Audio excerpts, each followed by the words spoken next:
Welcome dear student. तो आज हम लोग जानेंगे वचन किसे कहते हैं और वचन कितने प्रकार के होते हैं।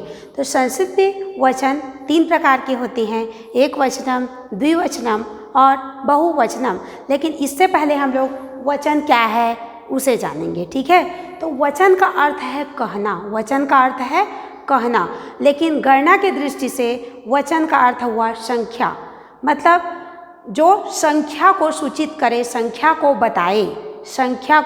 बताए उसे वचन कहते हैं। तो देख लीजिए वचन की परिभाषा, संज्ञा, सर्वनाम, विशेषण या क्रिया का वह रूप, ठीक है। किसी संज्ञा, सर्वनाम, विशेषण या क्रिया का वह रूप जो संख्या का ज्ञान कराए उसे वचन कहते हैं। मतलब जो शब्द है, शब्द का रूप है, वह सूचित करेगा कि संख्या में कितने हैं, 1, 2 या उससे अधिक हैं, तो उसे हम लोग वचन कहेंगे।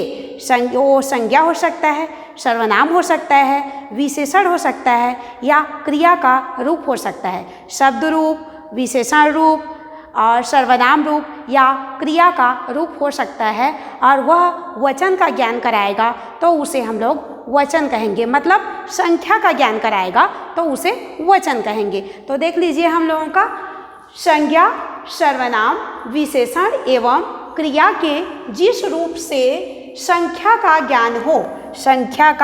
ज्ञान हो उसे वचन कहते हैं। और सीधा डायरेक्ट हम लोग जानेंगे कि शब्द का वह रूप, किसी भी शब्द का वह रूप या क्रिया का वह रूप जो संख्या को सूचित करे कि आखिर वह जो संख्या है वो कितनी है, 1 है, 2 है या 2 से अधिक है, तो उसे हम लोग वचन कहेंगे। अब देखिए संस्कृत में वचन 3 प्रकार के होते हैं, एक वचनम, द्विवचनम, बहुवचनम। तो सर्वप्रथम हम लोग एक वचनम को देखेंगे। संज्ञा, सर्वनाम, विशेषण या क्रिया का वह रूप जो किसी एक संख्या को व्यक्त करे या सूचित करे उसे एक वचन कहते हैं। जैसे देखते हैं बालकः मतलब एक बालक, सह मतलब वह जो है वह क्या है, एक है। अब उसके बाद देखते हैं सा, ये स्त्रीलिंग के लिए यूज किया जाता है, सा वह, मतलब वह जो है वो एक की संख्या में है। अब देखते हैं त्वम मतलब होता है तुम, मतलब जो भी है वो तुम है, मतलब एक की संख्या में है। उसके बाद देखते हैं अहम मतलब होता है मैं, लेकिन जो भी बोल रहा है वो क्या है, एक ही संख्या में है। मतलब एक वचन एक संख्या को सूचित करता है। ये जो शब्द रूप रहेगा या सर्वनाम रहेगा या क्रिया का रूप रहेगा वह एक संख्या को सूचित करेगा। उसी प्रकार से हम लोग ले लेते हैं क्रिया रूप पठती, मतलब जो पढ़ने वाला है वह एक है, पढ़ता है, जो भी पढ़ रहा है वह क्या है, एक की संख्या में है। अब उसके बाद देख लेते हैं हम लोग द्विवचनम। तो संज्ञा, सर्वनाम, विशेषण या क्रिया का वह रूप जो किसी 2 संख्या को सूचित करे उसे द्विवचनम कहते हैं। जैसे बालकौ मतलब 2 बालक हो गया हम लोगों का, बालकौ ये शब्द रूप है बालक का, तो बालकौ बोलने से 2 बालक।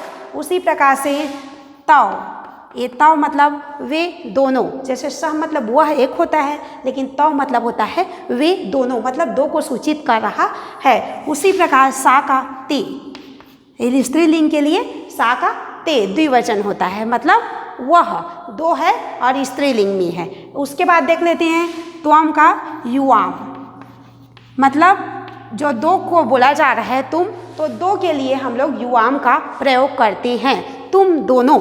अब उसके बाद देख लेते हैं आवाम, अहम का हो जाता है द्विवचन आवाम, मतलब हम दोनों, मतलब 2 की संख्या को सूचित करने के लिए द्विवचनम का प्रयोग किया जाता है। अब उसके बाद देख लेते हैं पठतः, जो पढ़ने वालों की संख्या है वो कितनी है, 2 है। अब उसके बाद देख लेते हैं बहुवचनम।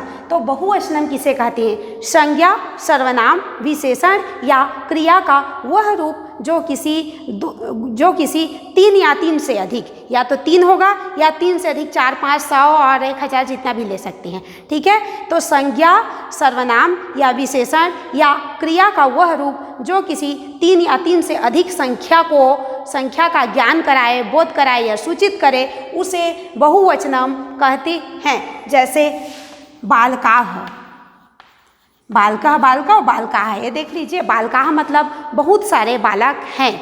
अब उसके बाद गजाः, बहुत सारे हाथी हैं, मतलब यहाँ पर बहुवचन को दर्शा रहा है, 3 या 3 से अधिक हैं। अब इसके बाद देख लेते हैं सहतौ, ते, यहाँ पर भी ते है, लेकिन यहाँ पर भी ते है, लेकिन ये स्त्रीलिंग का द्विवचन रूप है, और यह सह मतलब वह पुल्लिंग का बहुवचन रूप है। तो यहाँ पर ते देखिए, ते का अर्थ है वे सब, ते का अर्थ है वे सब, मतलब बहुत लोगों के लिए यहाँ पर प्रयोग कर रहे हैं, और भी पुल्लिंग के लिए यहाँ पर यूज किया जा रहा है। अब इसके बाद देख लेते हैं यूयम। यूयम मतलब तुम सब मतलब बहुत लोगों के लिए यहाँ पर बोला जा रहा है, बहुत लोगों के लिए बोला जा रहा है। और इसके बाद देख लेते हैं वयम। वयम मतलब होता है हम सब, मतलब यहाँ पर भी संख्या क्या है? 2 से अधिक है, 3 है या फिर तो 3 से अधिक है बोल सकते हैं। अगर 1 की संख्या होगा तो एक वचन, 2 की संख्या में होगा तो द्विवचनम, और उससे अगर ज़्यादा हो गया तो बहुवचन में गिनती आता है, बहुवचनम में।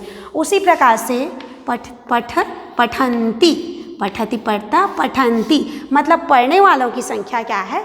2 से अधिक है, तो यहाँ पर बहुवचन है। अब इसके बाद एक बार और देख लेते हैं संज्ञा, सर्वनाम, विशेषण या क्रिया का वह रूप जो किसी संख्या को सूचित करे, उसे वचन कहते हैं। मतलब जो शब्द का रूप रहेगा या क्रिया का जो रूप रहेगा वो किसी संख्या को सूचित करेगा। संस्कृत में वचन 3 प्रकार के होते हैं, एक वचनम, द्विवचनम और बहुवचनम। एक वचनम किसी एक संख्या को सूचित करता है, और द्विवचनम किसी 2 संख्या को सूचित करेगा, और बहुवचनम 2 से अधिक, 3 हो सकता है, 4 हो सकता है या उससे भी ज़्यादा, मतलब जितना भी 100, 1000 जितना भी लेना चाहें, तो बहुवचनम बहुत की संख्या को सूचित करता है।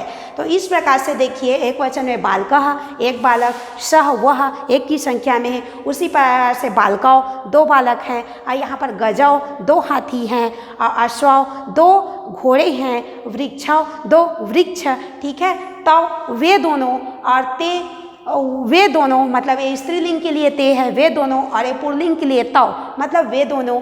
युवाम मतलब तुम दोनों, आवाम मतलब हम दोनों, और पठता मतलब 2 की संख्या में पढ़ने वाले हैं। इसी प्रकार से बहुवचन में बहुत से मतलब अनेकों को सूचित करते हैं हम लोग, 2 से अधिक हुआ मतलब बहुवचनम है। तो देखिए बालकाः मतलब बहुत से बालक हैं, और यहाँ पर ते मतलब वे सब हैं, वे सब, और यूयम मतलब तुम सब, और वयम हम सब, और पठन्ति मतलब पढ़ते हैं, पढ़ने वालों की संख्या क्या है? बहुत लोग पढ़ते हैं। तो इस प्रकार से हम लोगों का वचन प्रकरण पूर्ण होता है। Thank you.